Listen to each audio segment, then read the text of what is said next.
Chapter 1. The Loop. Have you ever caught yourself trapped in an endless loop, replaying a scenario over and over until your mind feels like it's about to burst? Imagine a single unsettling thought dropping into your consciousness like a pebble into still water. Small at first, but soon rippling outward, disrupting everything in its path. This is the deceptive power of rumination, and recognizing it is your first step toward breaking free. You're here because you've noticed that your mind, like an unruly child, sometimes wanders down troubling paths without permission. But the trouble isn't just the initial thought, it's the avalanche that follows. Each worrying thought feeds on the previous one, creating a spiraling cycle that tightens with each rotation. This vicious cycle, known as the rumination cycle model, begins with an intrusive trigger, perhaps a vague comment from a coworker, an incomplete task, or seeing a friend's success on social media. Suddenly, you're knee-deep in self-criticism, doubt, and escalating anxiety. The truth is, it's rarely the trigger itself that's problematic. Instead, it's your interpretation, your negative appraisal, that fuels the cycle.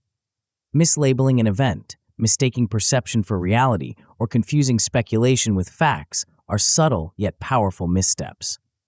Imagine overhearing laughter after giving a presentation. You quickly assume it's at your expense, even though there's no real evidence supporting your worry. These negative appraisals amplify your emotional reaction, intensifying feelings like embarrassment, fear, or anger, effectively fueling the loop. Now here's where things get tricky. Your brain attempts problem-solving to escape this discomfort. Ironically, what starts as a logical attempt at resolution soon devolves into relentless analysis, no longer solving, but stirring the problem further.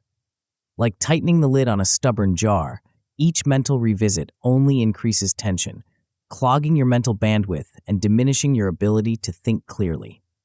This isn't your fault. It's just how your brain responds under heightened stress. Why does this happen? Imagine your mind as a computer with limited working memory. Each loop of rumination creates more data, overloading your cognitive RAM until your mind crashes, overwhelmed and fatigued. This cognitive overload not only exhausts you mentally, but sets off physiological alarms, flooding your body with stress hormones that heighten emotional arousal and diminish logical thinking.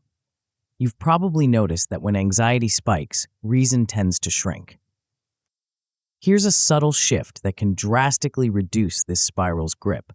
Recognizing the exact moment problem-solving turns into problem-stirring. The instant your thoughts shift from productive analysis into repetitive questioning, why did I say that? What if they misunderstood me? You're stepping onto dangerous ground. The powerful pivot lies not in why something happened, but in what actionable step you can take now. A simple, deliberate shift from why to what now can interrupt the rumination loop before it tightens further.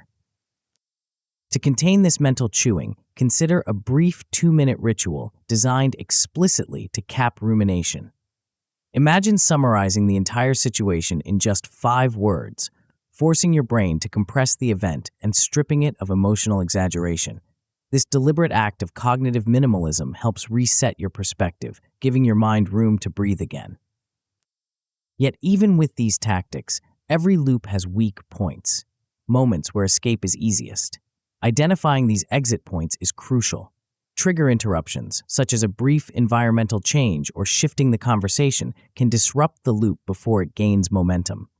Similarly, brief physiological interventions, think slow breathing or gentle stretching, can calm your nervous system and lower emotional intensity, buying you crucial cognitive clarity. Another effective method is widening your perspective by mentally stepping into your future self's shoes. Ask yourself, will this matter in 1 week, 1 month, or 1 year? Often, this temporal shift quickly deflates the urgency and emotional intensity of the intrusive thought. As you become skilled at recognizing these exit points, you'll find yourself spinning less frequently and less intensely. A helpful exercise is the nightly loop log, a simple reflection on the day's rumination episodes. Jot down triggers, emotional responses, and how quickly you spotted and disrupted the spiral. Over time, you'll notice your spin-up time diminishing significantly, marking clear progress toward mental freedom. Imagine your mental energy no longer wasted on endless loops of worry. Picture yourself reclaiming the hours lost to overthinking, directing your mental clarity and newfound freedom toward your true ambitions. But just as you're beginning to see how this loop can be dismantled, there's another mysterious force quietly sabotaging your peace of mind. A hidden autopilot lurking beneath conscious thought, waiting patiently for the next opportunity to steal your attention. The real challenge begins now, as you uncover the surprising workings of your idle brain and how it silently fuels your internal chaos. But more on that shortly. Before we continue, make sure to subscribe to Grow to the Top and activate notifications to receive more self-improvement tips that will supercharge your growth. And make sure to give this video a thumbs up and share it with your friends. It really helps the channel grow. Thank you for your support. Chapter 2, Idle Brain. Picture this. You've just finished an important email, closed your laptop, and leaned back in your chair. Within seconds, your mind drifts to that awkward conversation from last week, then jumps to tomorrow's presentation, before spiraling into doubts about your career trajectory. Sound familiar? What you've just experienced isn't random mental chaos. It's your brain's built-in autopilot kicking in, and it has a name that might surprise you. Welcome to the mysterious world of your default mode network, or DMN, a collection of brain regions that spring to life the moment your attention isn't actively focused on a specific task. Think of it as your mind's screensaver, except this screensaver sometimes launches malware instead of pretty pictures. The DMN is always humming in the background, ready to fill any mental vacuum with self-referential chatter, social comparisons, and time-traveling thoughts that rarely serve your best interests. Here's what's fascinating. Neuroscientist Marcus Reichel discovered that this network burns nearly as much energy when you're resting as when you're actively working on complex tasks. Your brain, it turns out, is never truly idle. Instead, it defaults to a particular mode of operation that can either fuel creativity and insight or trap you in cycles of worry and rumination. The difference lies in understanding how this system works and learning to influence its direction. The DMN operates from several key control centers in your brain. Without getting lost in neuroscience jargon, imagine these regions as different departments in a company headquarters. One department specializes in self-referential thinking, constantly asking, "What does this mean for me?" Another focuses on social cognition, endlessly analyzing relationships and social dynamics.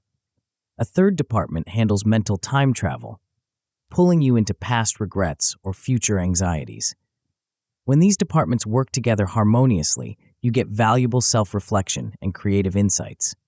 When they go rogue, you get the mental loops we explored in Chapter 1. But here's the crucial distinction. Not all mind-wandering is created equal. There's a world of difference between creative drift and anxious spin. Creative drift feels spacious and generative. Your mind makes novel connections, explores possibilities, and generates fresh perspectives.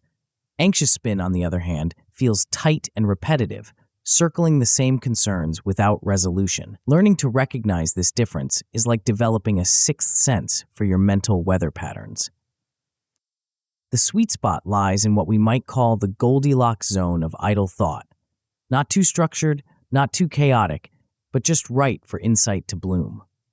In this zone, your mind can wander productively, making connections between disparate ideas and surfacing solutions that rigid focus might miss. The key is learning to distinguish between this valuable mental exploration and the unproductive chatter that masquerades as thinking. A simple gate question can help you sort the wheat from the chaff. Is this thought useful, novel, or just neighbor noise? Useful thoughts move you towards solutions or deeper understanding. Novel thoughts offer fresh perspectives or creative connections. Neighbor noise is the mental equivalent of overhearing irrelevant conversations. It might feel important in the moment, but it's actually just cognitive clutter. Certain triggers send your DMN into overdrive, creating perfect conditions for the rumination loops we discussed earlier. Unbounded time blocks, those stretches where you have no clear agenda, are particularly dangerous. Your brain abhors a cognitive vacuum and will fill it with whatever's most emotionally charged, which is rarely what's most important. Task switching also creates micro opportunities for the DMN to hijack your attention, especially during those brief transition moments between activities. Perhaps most insidious are the digital micropauses that pepper modern life. Every time you reach for your phone during a brief lull, you're essentially feeding your DMN a steady diet of social comparison and emotional triggers. Social media platforms are particularly effective at activating the network's social cognition centers, turning casual browsing into extended sessions of comparative thinking and self-evaluation. The good news is that you can dial down this baseline mental chatter through strategic interventions. Engaging what neuroscientists call the task-positive network, the brain regions active during focused attention, naturally suppresses DMN activity. This is why tight focus bursts can feel so refreshing. They're literally giving your default mode a break from its endless commentary. Sensory grounding techniques offer another powerful reset button. When you deliberately tune into immediate sensory experiences, the texture of your desk, the sounds in your environment, the feeling of your feet on the floor, you're anchoring your attention in the present moment and interrupting the DMN's tendency toward mental time travel. These aren't meditation practices per se. They're quick cognitive circuit breakers that can be deployed anywhere, anytime. Even simple physical micro-movements can reboot your mental circuitry. A brief stretch, a few shoulder rolls, or even just shifting your posture can interrupt rumination patterns and reset your cognitive state. Your brain and body are more connected than you might think, and small physical changes can create surprisingly large mental shifts. The most effective long-term strategy involves designing what we might call cognitive guardrails, structural elements in your day that prevent unintentional DMN activation. This means being more intentional about transition moments, creating clear entry and exit rituals for different activities, and yes, even scheduling specific windows for productive mind wandering. When you give your brain permission to wander at designated times, it's less likely to hijack your attention at inconvenient moments. Think of it this way. Your DMN is like a river that will flow somewhere regardless. You can either let it carve random channels through your mental landscape, or you can build thoughtful channels that direct its flow toward creativity and insight rather than worry and rumination. As you begin to recognize these patterns in your own mental life, you'll start noticing something remarkable. The quality of your idle moments directly impacts the quality of your focused work. A mind that wanders productively returns to tasks refreshed and insightful. A mind caught in anxious loops returns depleted and scattered. But recognizing the DMN's influence is only the beginning. There's a deeper level of mental mastery that involves stepping outside the entire system, learning to observe your thoughts and emotions from a kind of psychological balcony where you can witness the mental drama without getting pulled into it. This elevated perspective holds the key to true mental freedom, though accessing it requires a particular kind of awareness that most people never develop. Chapter 3, Metaview. There's a moment in every thriller movie when the camera suddenly pulls back, revealing that what seemed like reality was actually just a scene on a movie screen. The audience gasps as they realize they've been watching characters watching a movie. This shift in perspective, this sudden awareness of awareness itself, is exactly what we're after in your mental life, though the stakes are far more personal and the benefits infinitely more practical. Most people spend their entire lives trapped inside their own mental movie, completely absorbed in the drama unfolding on screen. Every thought feels urgent, every emotion demands immediate attention, and every worry seems absolutely real and worthy of endless analysis. But what if you could step back and realize that you're not actually the character in the movie? You're the observer in the theater, watching it all unfold. This shift from being lost in your thoughts to observing them represents one of the most powerful mental skills you can develop. It's called metacognitive awareness, and it's the difference between being swept away by every mental storm and learning to watch the weather from a safe, elevated position. Think of it as developing mental depth perception.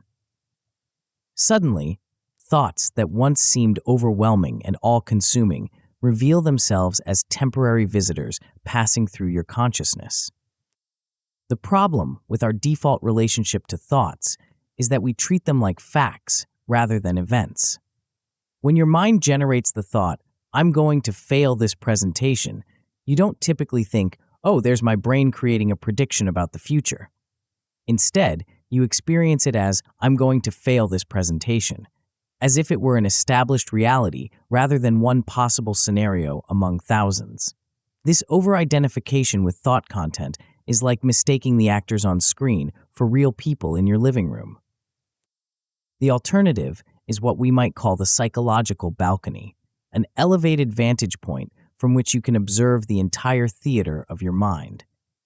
From this perspective, you can watch thoughts arise and pass away, notice emotions building and subsiding, and observe sensations appearing and disappearing, all without getting pulled into the drama. It's not about becoming emotionally numb or disconnected. It's about gaining the freedom to choose your responses rather than being hijacked by automatic reactions. Building this capacity starts with recognizing that your mental experience operates on multiple layers simultaneously. At the most basic level, you have raw sensations, the feeling of your feet on the floor, the temperature of the air, the sounds around you. Above that, you have emotions, the felt sense of anxiety, excitement, frustration, or calm. And at the top layer, you have cognition, the stream of thoughts, judgments, plans, and stories your mind constantly generates. Most people live exclusively in the top layer, completely absorbed in the mental commentary. But when you develop metacognitive awareness, you can step back and observe all three layers simultaneously.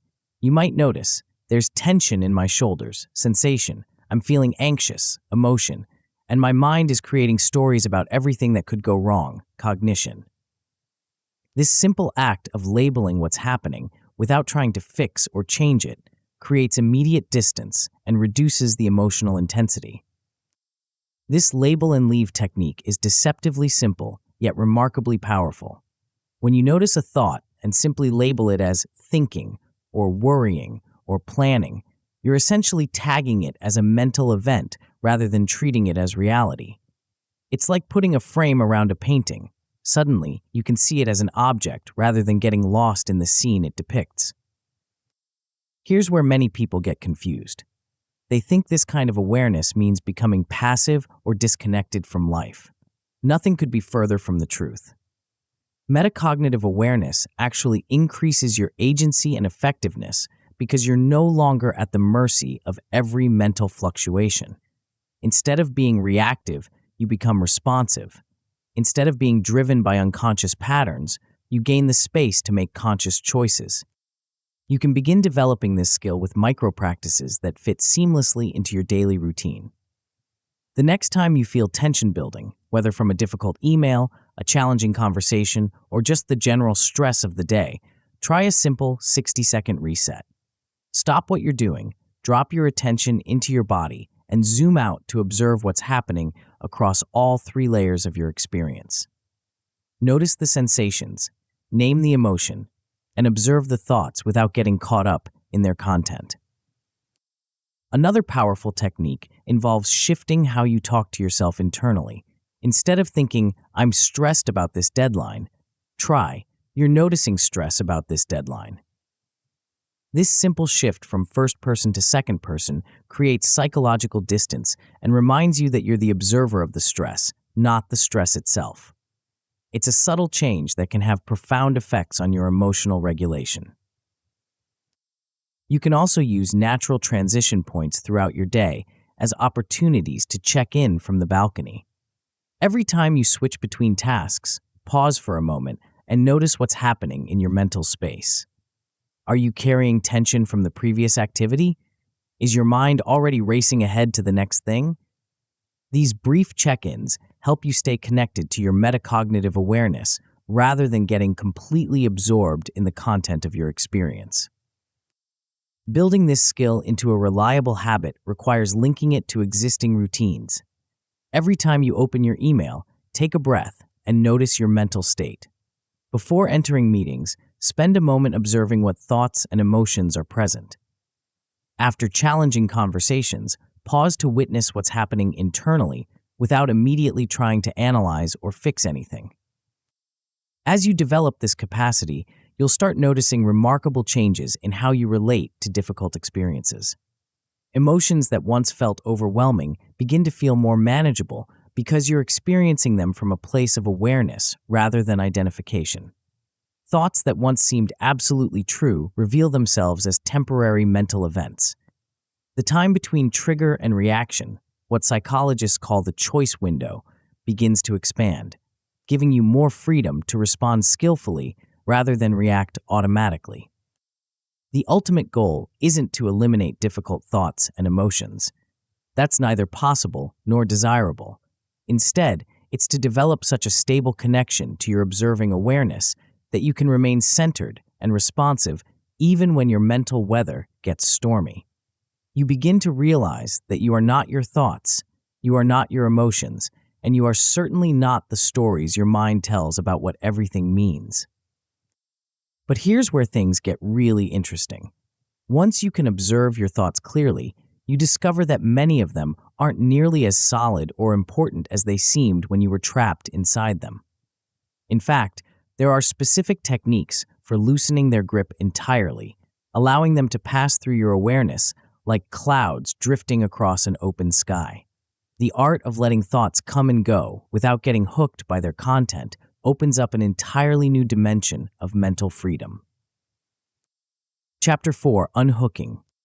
Imagine your mind as a surface that thoughts constantly land on throughout the day. Some minds are like Velcro.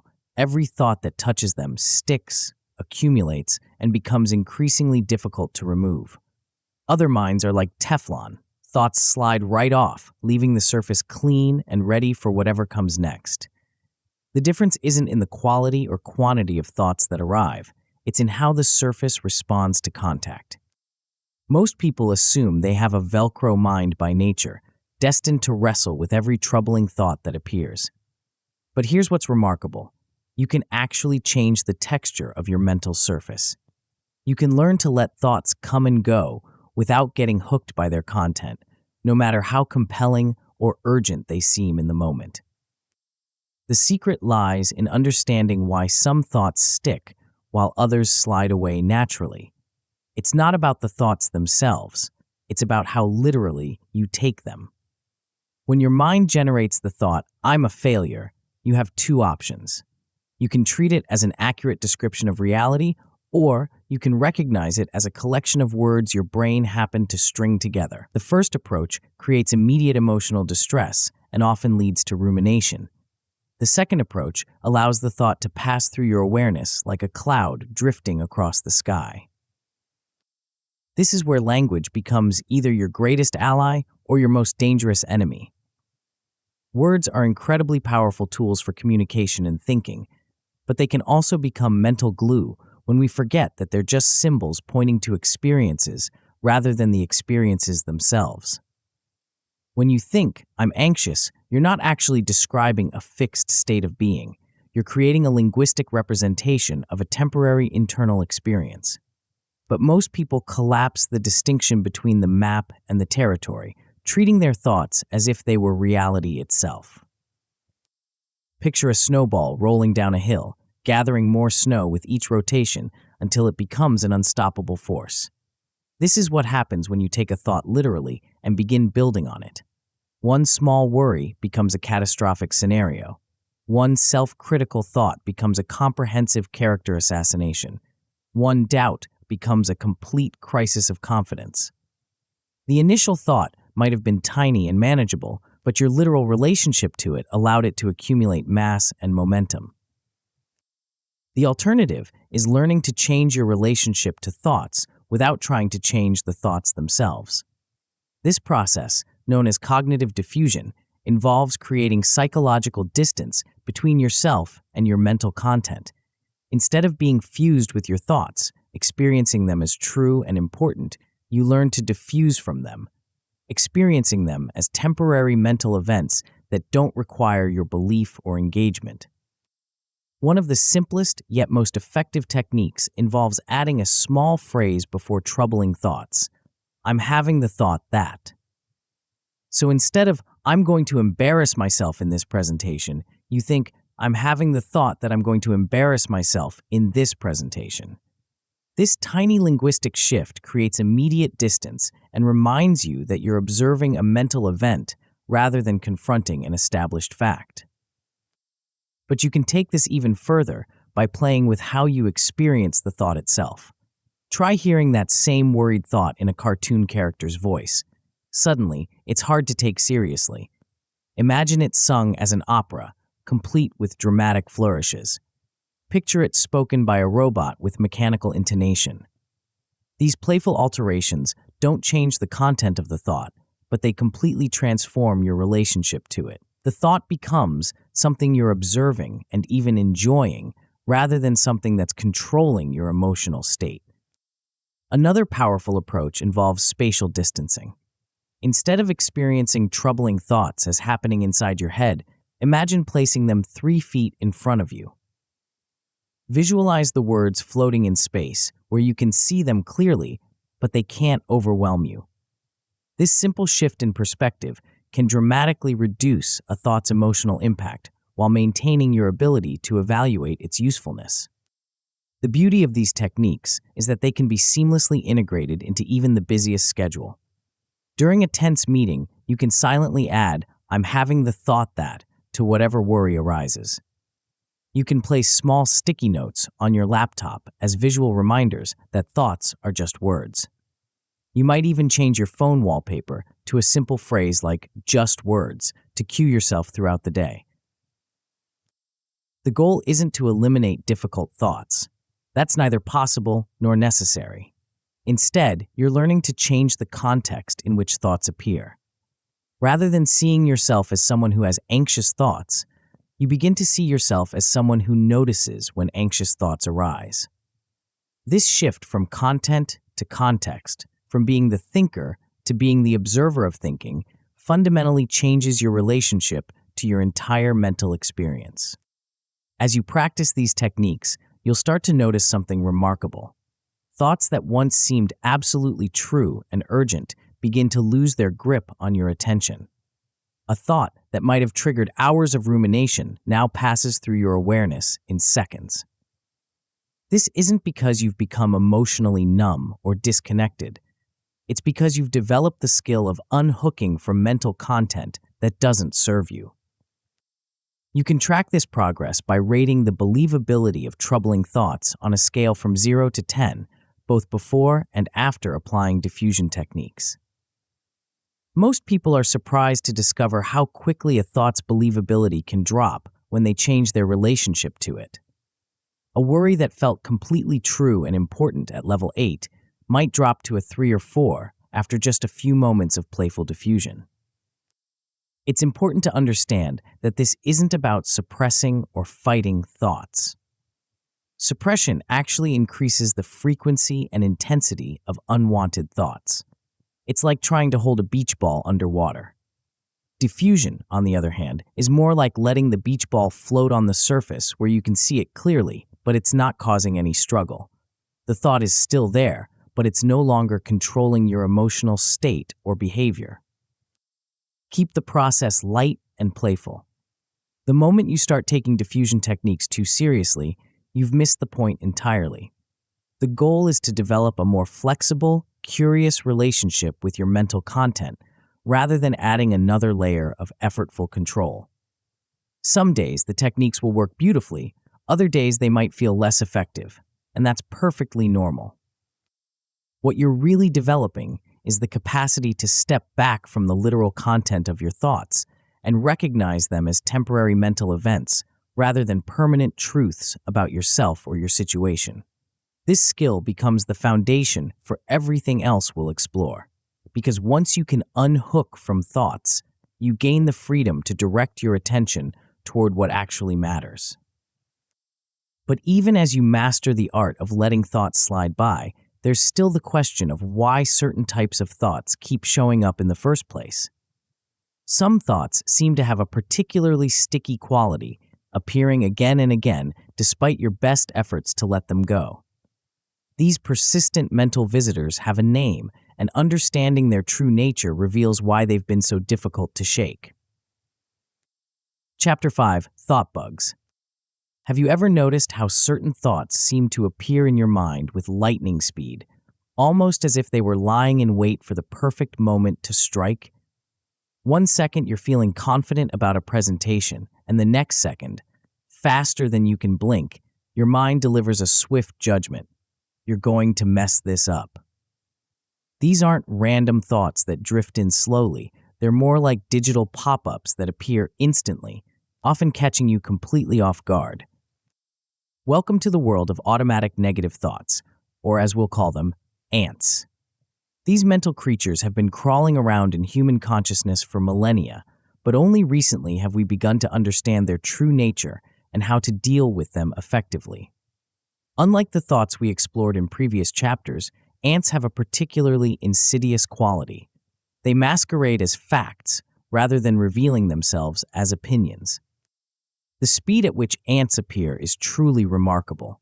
Research shows they can surface in less than 200 milliseconds after a triggering event, faster than your conscious mind can even register what's happening.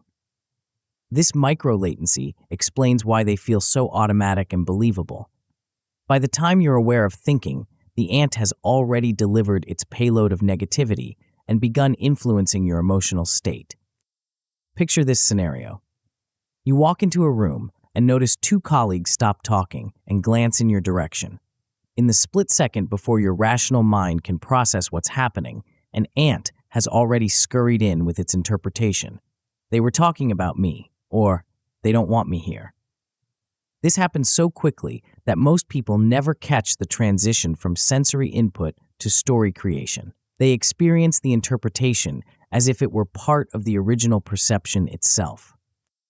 Learning to spot this moment, when raw sensory data gets hijacked by instant judgment, is like developing a superpower for mental clarity. The key is recognizing that there's always a gap, however brief, between what actually happens and what your mind says it means.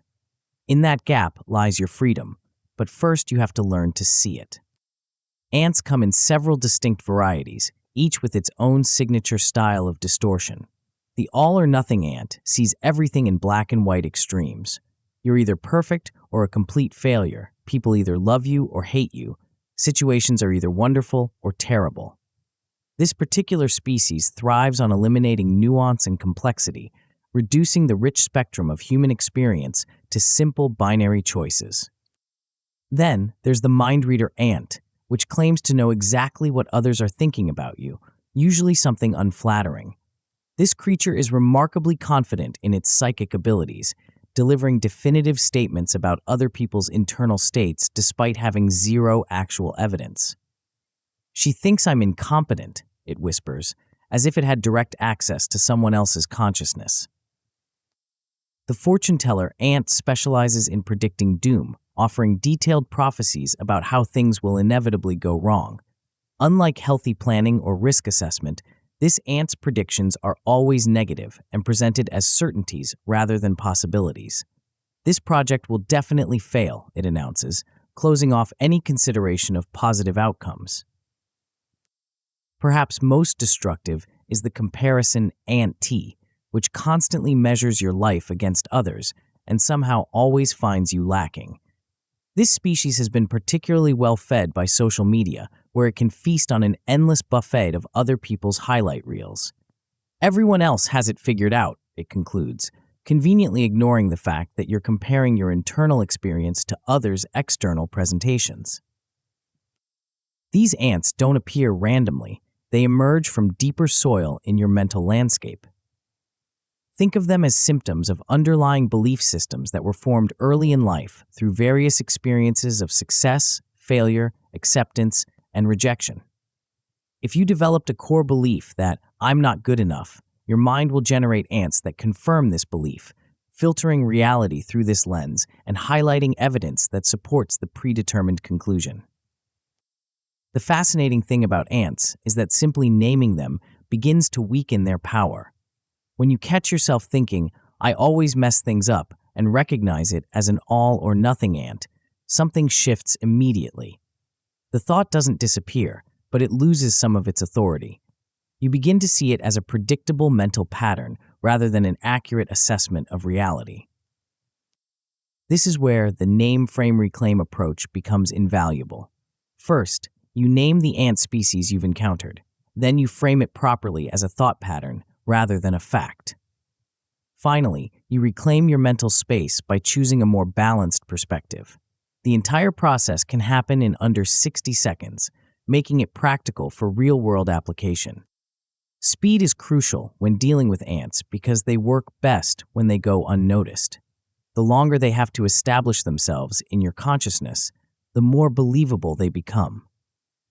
But when you catch them early and inject even one piece of contradictory evidence, actually, I handled that difficult client conversation quite well last week, you disrupt their narrative and create space for more balanced thinking. Building this skill requires treating ant spotting like a game rather than a grim psychological exercise. You might keep a mental tally of how many you catch each day, celebrating your growing awareness rather than judging yourself for having negative thoughts in the first place. Remember, the goal isn't to eliminate ants entirely. That's neither possible nor necessary. The goal is to catch them quickly and prevent them from hijacking your emotional state. Over time, you can actually rewire the mental pathways that generate these automatic responses. Think of ants as traveling on well-worn highways in your brain. Every time you catch one and choose a different response, you're essentially creating a detour that bypasses the main route. With enough repetition, these detours can become the new default pathways, reducing both the frequency and intensity of automatic negative thinking. The shift from first-person to second-person self-talk can be particularly effective here. Instead of, "I'm such an idiot," try, "You're having that self-critical thought again." This simple linguistic change creates psychological distance and reminds you that you're observing a mental pattern rather than accepting a personal truth. As you develop this skill, you'll notice that ants begin to lose their grip on your attention more quickly. What once might have triggered hours of rumination now passes through your awareness in minutes. You'll also start recognizing patterns, certain situations, times of day, or emotional states that make you more susceptible to particular types of ants. But here's where things get really interesting. Some ants are more persistent and dramatic than others. There's one particular species that doesn't just deliver negative thoughts, it creates elaborate disaster scenarios that can paralyze decision-making and fuel intense anxiety.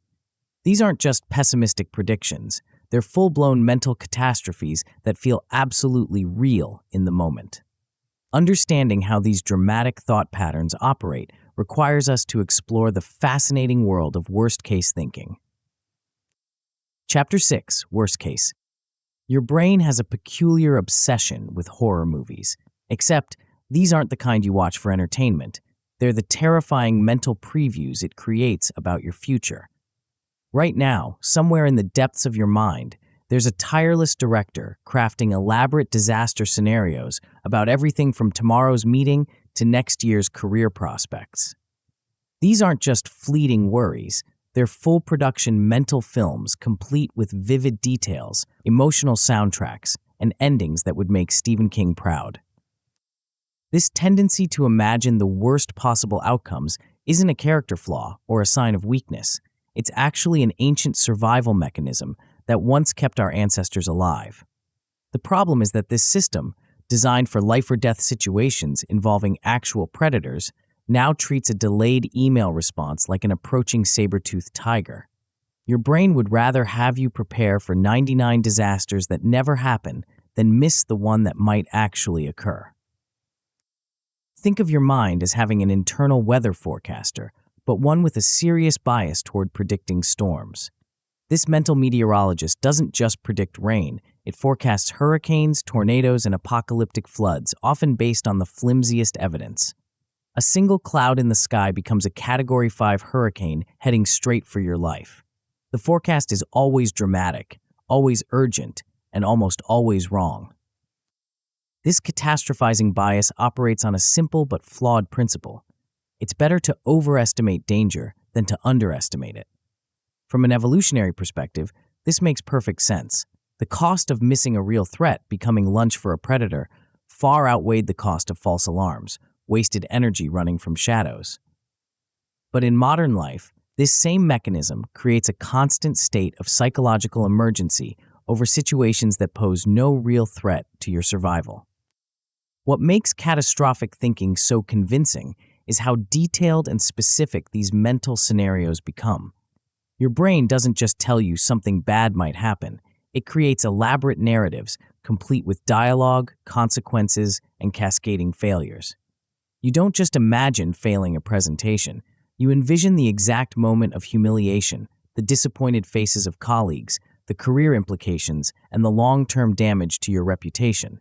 The more detailed the scenario, the more real it feels.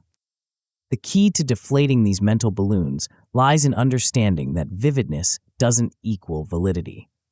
Just because your brain can create a compelling disaster movie doesn't mean it's predicting actual future events. It's simply doing what brains do, taking limited information and filling in the gaps with worst-case assumptions. One powerful reality testing tool involves creating what we might call probability ladders. Take whatever catastrophic outcome you're imagining and place it on a scale alongside other risks you face daily. Where does completely embarrassing myself in this presentation rank compared to getting struck by lightning or spilling coffee on my shirt? Most catastrophic thoughts, when placed in proper perspective, reveal themselves to be far less likely than the everyday mishaps we navigate without a second thought. This isn't about becoming recklessly optimistic or ignoring real risks. It's about calibrating your threat detection system so it responds proportionally to actual probabilities rather than emotional intensities. A 5-minute journaling exercise where you honestly assess the odds of your feared outcome can often puncture even the most convincing catastrophic balloon. Another crucial skill involves learning to differentiate between different types of consequences. Your catastrophizing mind tends to treat all negative outcomes as equally devastating, but reality operates with much more nuance. There's a vast difference between inconvenience and irrevocable loss, between temporary setbacks and permanent damage, between embarrassment and actual harm. When you catch yourself spiraling into worst-case thinking, ask yourself, is this actually catastrophic or just uncomfortable? Most situations that trigger catastrophic thinking actually contain multiple possible outcomes, including partial successes and mixed results.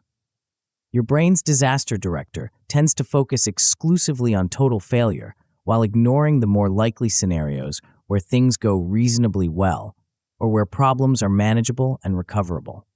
Training yourself to spot these alternative outcomes can dramatically reduce the emotional intensity of catastrophic thoughts. One of the most eye-opening exercises involves keeping an evidence board, a running record of your catastrophic predictions and their actual outcomes. Most people are shocked to discover how rarely their worst-case scenarios actually materialize. When you see the data laid out clearly, the pattern becomes undeniable. Your brain's disaster forecasts are consistently and dramatically wrong. This isn't because you're bad at prediction. It's because the system is designed to err on the side of caution, not accuracy. The quarterly My Doom Never Showed review can be particularly liberating. Looking back at all the disasters you were certain would occur, the presentations that would ruin your career, the conversations that would end relationships, the decisions that would lead to financial ruin, and seeing how few actually happened can fundamentally shift your relationship with catastrophic thinking. But here's something crucial. Trying to logic your way out of catastrophic thinking while you're in the grip of intense emotion is like trying to reason with a fire alarm while the building is burning. The emotional intensity needs to be addressed first before rational analysis becomes possible. This is where physiological interventions become essential. Simple breathing techniques that can reset your nervous system and create space for clearer thinking. When catastrophic thoughts arise, try externalizing them through third-person writing. Instead of, I'm going to fail and everyone will think I'm incompetent, write, you're having thoughts about failing and being judged. This simple linguistic shift creates psychological distance and reminds you that you're observing a mental pattern rather than confronting an inevitable reality. The most practical intervention, however, is shifting from what if to what's next. Catastrophic thinking thrives on endless speculation about possible futures, but it withers when confronted with concrete, immediate action.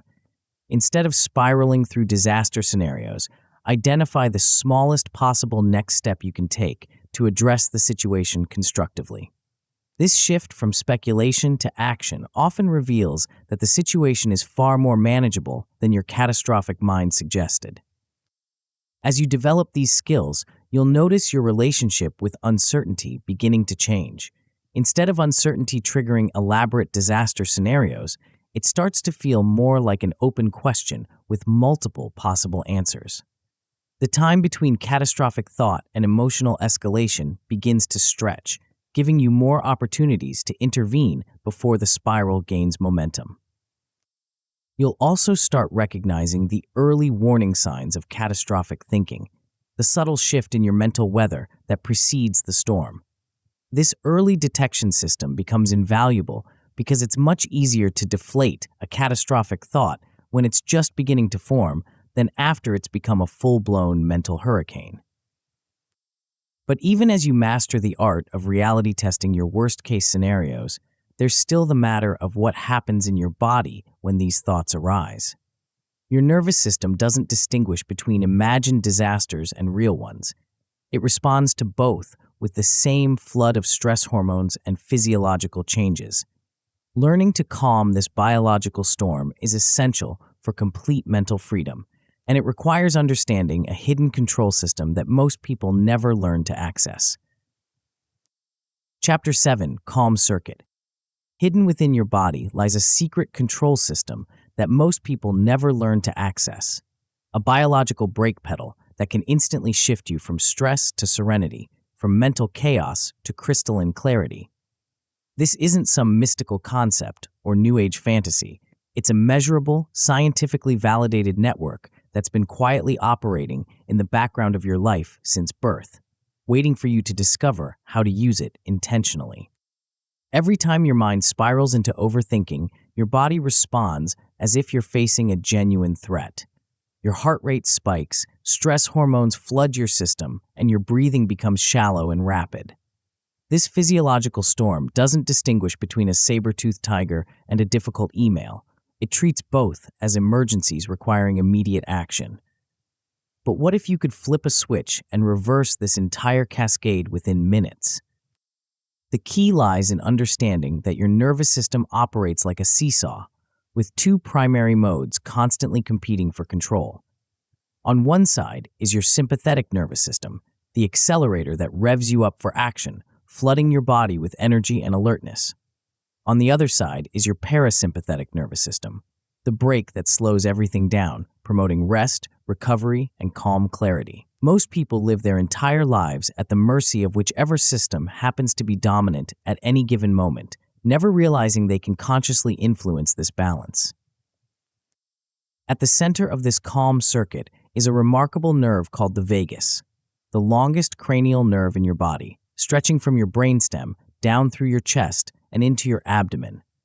Think of it as a superhighway of tranquility, carrying signals that can instantly shift your entire physiology from threat mode to safety mode. When this nerve is activated, it triggers what scientists call the rest and digest response. Your heart rate slows, your breathing deepens, stress hormones recede, and your mind naturally becomes clearer and more focused. The fascinating thing about the vagus nerve is that it's bidirectional. It both sends signals from your brain to your body and receives signals from your body back to your brain. This means you can actually influence your mental state by changing your physical state, creating an upward spiral of calm that reinforces itself. When you activate your vagus nerve through specific techniques, you're not just relaxing your body. You're sending a direct message to your brain that it's safe to stop the stress response.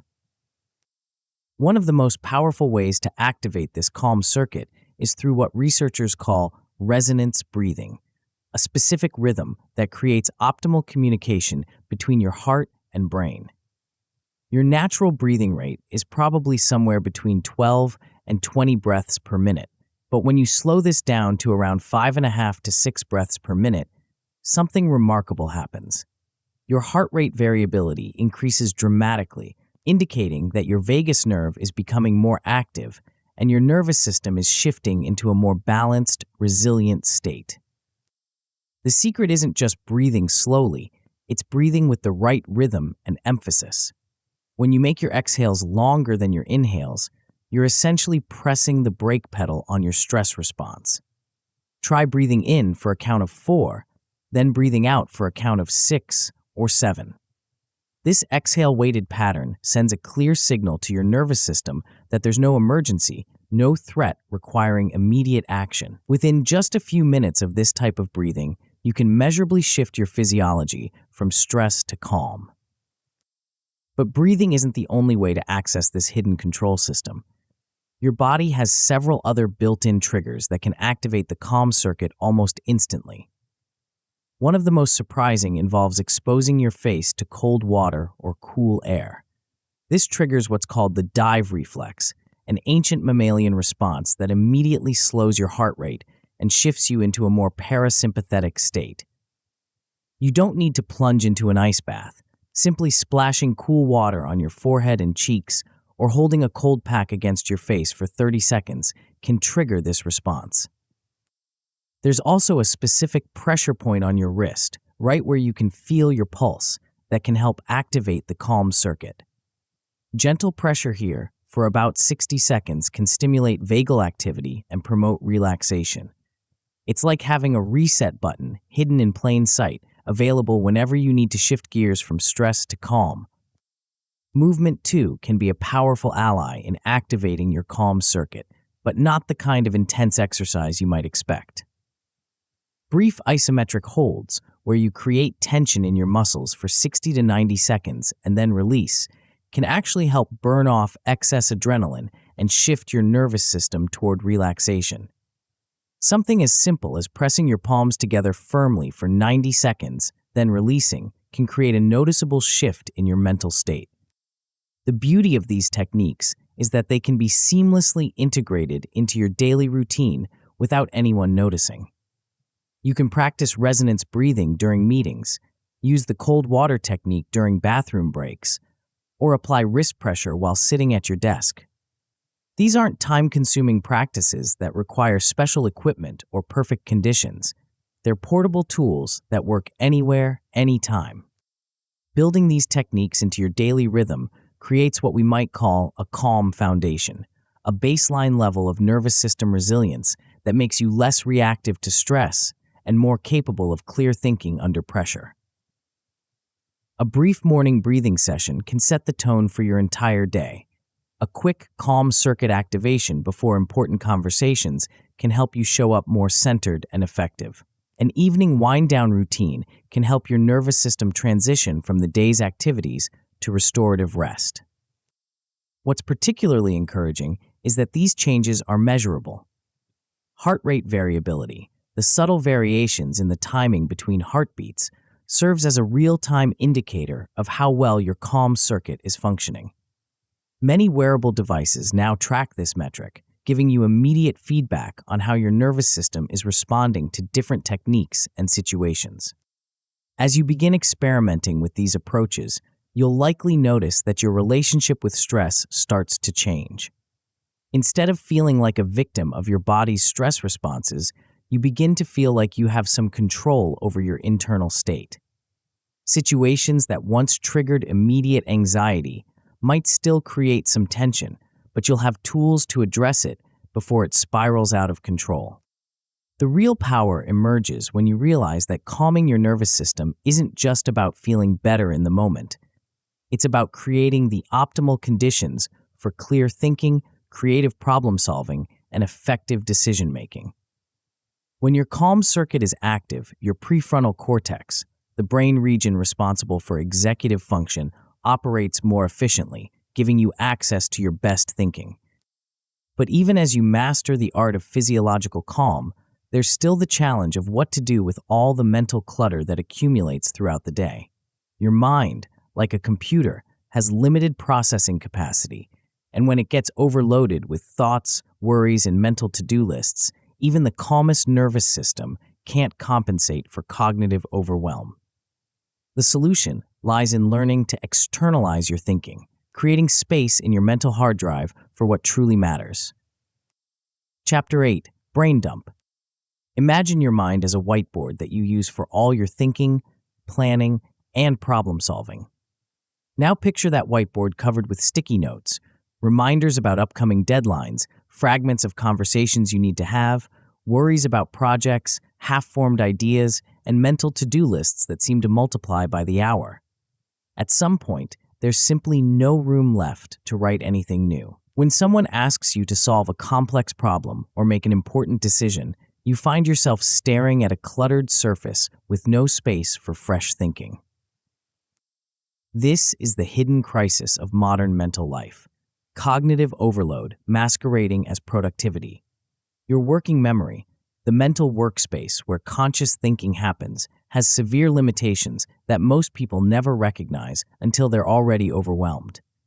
While you might have heard that humans can hold 7 plus or minus 2 items in working memory, the reality under stress is closer to 4 plus or minus 1. When your mental whiteboard is full, new information doesn't just compete for space, it literally pushes other thoughts off the board entirely. The symptoms of this overload are everywhere once you know what to look for. You walk into a room and forget why you came. You start a sentence and lose track of where you were going. You feel like you're constantly forgetting something important, but can't quite remember what. You have brilliant insights in the shower that vanish by the time you reach your desk. These aren't signs of declining mental capacity. They're signs of a system running at maximum capacity with no room for additional processing.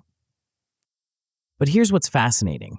Your brain doesn't actually need to hold on to all this information internally. Just as you don't memorize every phone number because you can store them in your device, you can create external storage systems for your thoughts, worries, and mental tasks. This process, called cognitive offloading, can free up enormous amounts of mental bandwidth for the kind of higher-order thinking that actually moves your life forward. The key insight is that your brain is remarkably good at remembering where information is stored, even when it doesn't remember the information itself.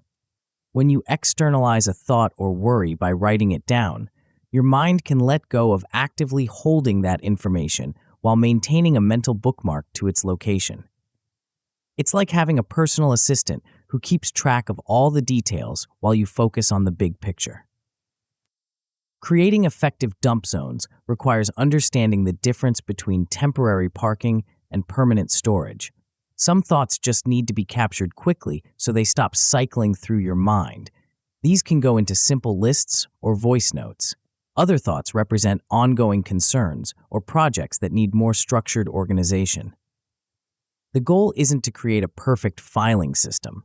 It's to create reliable external storage that your mind trusts enough to actually let go. Voice notes can be particularly powerful for people who think better out loud or who have insights while walking or driving. There's something about speaking your thoughts that often reveals connections and solutions that remain hidden when you're just thinking silently. Plus, the act of verbalizing forces you to organize your thoughts more clearly than when they're just swirling around in your head. Mind mapping offers another powerful approach, especially for complex situations with multiple interconnected elements. The visual nature of mind maps can reveal patterns and relationships that linear lists miss entirely. Start with a central concern or project in the middle of a page, then branch out with related thoughts, worries, and action items. Use different colors for different domains: work in blue, personal life in green, worries in red. This color coding helps you see at a glance whether your mental energy is being dominated by one particular area of life. The one split deeper rule can help you surface root concerns that might be driving multiple surface-level worries. For each branch on your mind map, ask yourself what's underneath that concern. Often, what appears to be 5 separate worries turns out to be one deeper fear or uncertainty that's manifesting in multiple ways. Identifying these root concerns can dramatically simplify your mental landscape. Timing matters enormously when it comes to cognitive offloading. A nightly brain dump ritual, spending 10 to 15 minutes before bed getting everything out of your head and onto paper or into a digital system, can dramatically improve both your sleep quality and your next day mental clarity. Your mind doesn't have to spend the night trying to remember everything because it knows the information is safely stored externally. Weekly consolidation sessions help prevent your external systems from becoming as cluttered as your mind once was. This is where you sort through your captured thoughts and either delete what's no longer relevant, delegate what others can handle, schedule what needs to happen at specific times, or do what can be completed quickly. This isn't just organization for its own sake, it's maintenance of your external cognitive infrastructure. What's particularly exciting is how cognitive offloading can actually enhance creativity rather than diminish it. When your working memory isn't clogged with mental maintenance tasks, it has space for the kind of novel recombination that leads to insights and innovations. You can even create what might be called a serendipity shelf, a place to park half-formed ideas and interesting connections that aren't immediately useful but might become valuable later. The incubation effect becomes much more powerful when you can truly let go of problems rather than keeping them on mental life support. When you externalize a complex challenge and then genuinely stop thinking about it, your subconscious mind can work on it without interference from your conscious analytical processes. Many breakthrough insights happen during this incubation period, but only if you can actually release the problem from active mental processing. As you develop these external storage habits, you'll likely notice some surprising changes. Tasks that once felt overwhelming become manageable when broken down and externalized. Decisions that seemed impossible become clearer when all the relevant factors are mapped out visually. Creative projects that stalled due to mental clutter suddenly find new momentum when your mind has space to play with possibilities. You might also notice that your ability to switch between tasks improves dramatically. When each project or concern has its own external storage system, you can close one mental file and open another without losing important information or carrying cognitive residue from the previous task. This mental agility becomes increasingly valuable in a world that demands rapid context switching. The ultimate goal isn't to eliminate all mental activity, it's to ensure that your precious cognitive resources are allocated to their highest and best use. Instead of using your working memory as a storage device, you're using it as a processing center. Instead of spending mental energy trying to remember everything, you're spending it on analysis, creativity, and decision-making. But even with perfectly organized external storage systems, there's still the challenge of directing your attention intentionally rather than letting it bounce randomly between whatever seems most urgent or emotionally compelling in the moment. The ability to focus your mental energy precisely where you choose, when you choose, represents the final frontier of mental mastery, and it requires understanding attention as a trainable skill rather than a fixed capacity. Chapter 9. Focus Mastery. Picture your attention as a flashlight in a dark room. You can either sweep it randomly across the walls, catching glimpses of everything but seeing nothing clearly, or you can direct its beam precisely where you need illumination. Most people live their entire lives with a flickering, unfocused beam, wondering why they never seem to make real progress on what matters most. But attention, like any other skill, can be trained, strengthened, and directed with surgical precision. The battle for your attention is happening right now, every moment of every day, and most people don't even realize they're in a war. On one side, you have what neuroscientists call the top-down attention system, your inner CEO trying to direct mental energy toward chosen goals and priorities. On the other side, you have the bottom-up attention system, like a gossipy office crew that gets distracted by every notification, every interesting sound, every stray thought that wanders through consciousness. The bottom-up system evolved to keep our ancestors alive by constantly scanning for threats and opportunities. It's incredibly good at detecting novelty, change, and potential danger. But in the modern world, this same system treats a text message notification with the same urgency as an approaching predator. Your phone buzzes, and your ancient brain screams, "Pay attention, this could be important," even though it's probably just another promotional email. Meanwhile, your top-down system is trying to focus on the quarterly report, the important conversation, or the creative project that could actually move your life forward. But it's fighting an uphill battle against a system that's faster, louder, and more emotionally compelling. Every time you get distracted, you're not experiencing a failure of willpower. You're experiencing the natural result of an unequal contest between two different attention networks. The energy economics of this battle are brutal. Every time your attention switches from one thing to another, there's a switching cost. A brief period where your brain has to disengage from the previous task, reorient to the new one, and rebuild the mental context necessary for effective performance. These costs seem small in isolation, but they accumulate throughout the day, like compound interest in reverse, leaving you feeling mentally exhausted despite not accomplishing anything particularly demanding. Think of your mind like a computer with multiple browser tabs open. Each tab represents a different concern, project, or area of focus. The more tabs you have open, the slower everything runs. And just like a computer, your mental processing power gets distributed across all the open tabs, even the ones you're not actively using.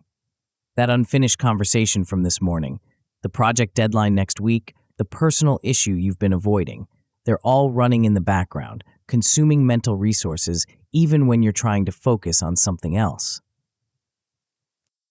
The solution isn't to eliminate all distractions. That's neither possible nor desirable in a connected world. Instead, it's about becoming more intentional about when and how you deploy your attention. This starts with understanding that focus isn't just about concentration, it's about choice. Every moment, you're choosing where to direct your mental energy, whether you realize it or not. Implementation intentions offer one of the most powerful tools for strengthening your top-down attention system. These are pre-made decisions about how you'll respond to specific situations, formatted as simple if-then statements. If my phone buzzes during focused work time, then I'll leave it face down and check it during my next break. If I feel the urge to check social media, then I'll take 3 deep breaths and return to my current task. If someone interrupts me with a non-urgent request, then I'll ask them to email me so I can respond later. These pre-decisions are remarkably effective because they bypass the moment of temptation entirely. Instead of relying on willpower in the heat of the moment, when your bottom-up attention system is screaming for novelty, you're implementing a decision you made when your top-down system was calm and rational. It's like having a wise advisor who makes decisions for your future distracted self.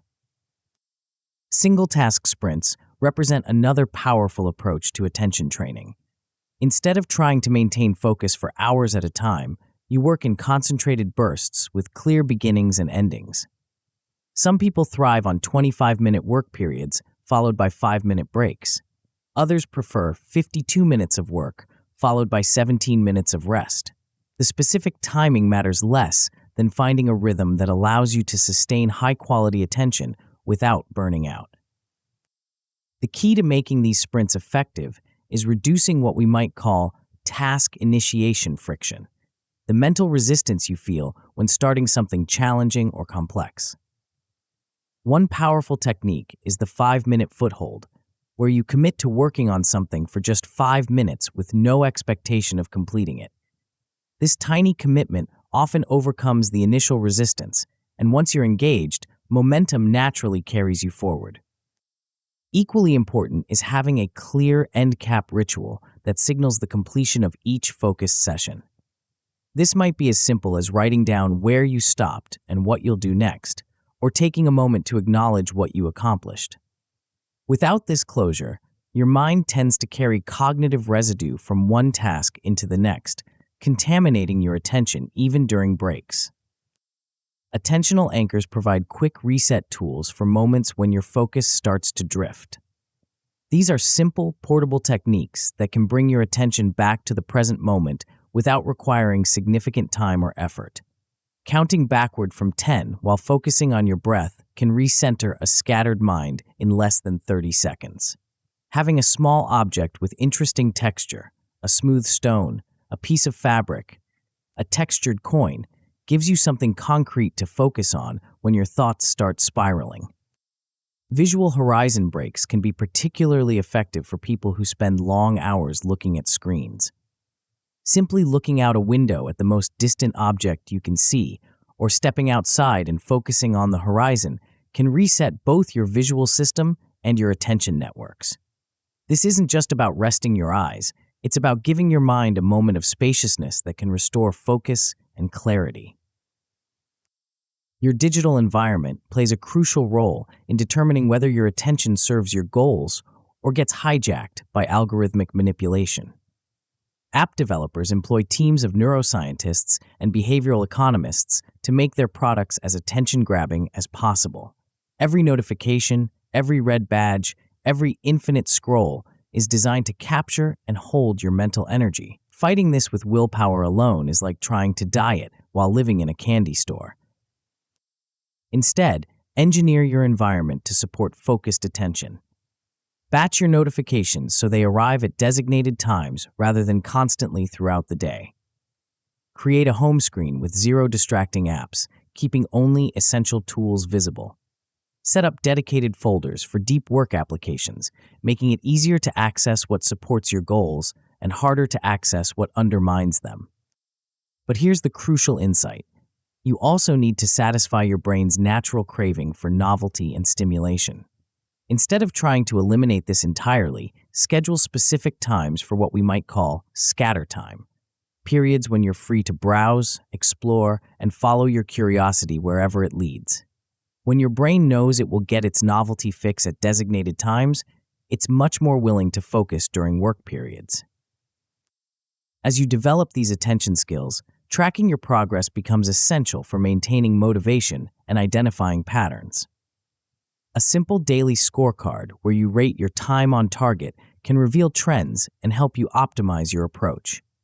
Weekly reviews of your primary distraction sources can help you address systemic issues rather than just fighting symptoms. The real transformation happens when you realize that attention is not just a productivity tool, it's the fundamental currency of human experience. Every moment of your life is shaped by where you choose to direct your mental energy. When you master your attention, you master your experience of reality itself. This journey through the 9 dimensions of mental mastery, from recognizing rumination loops to directing attention with precision, represents more than just a collection of techniques.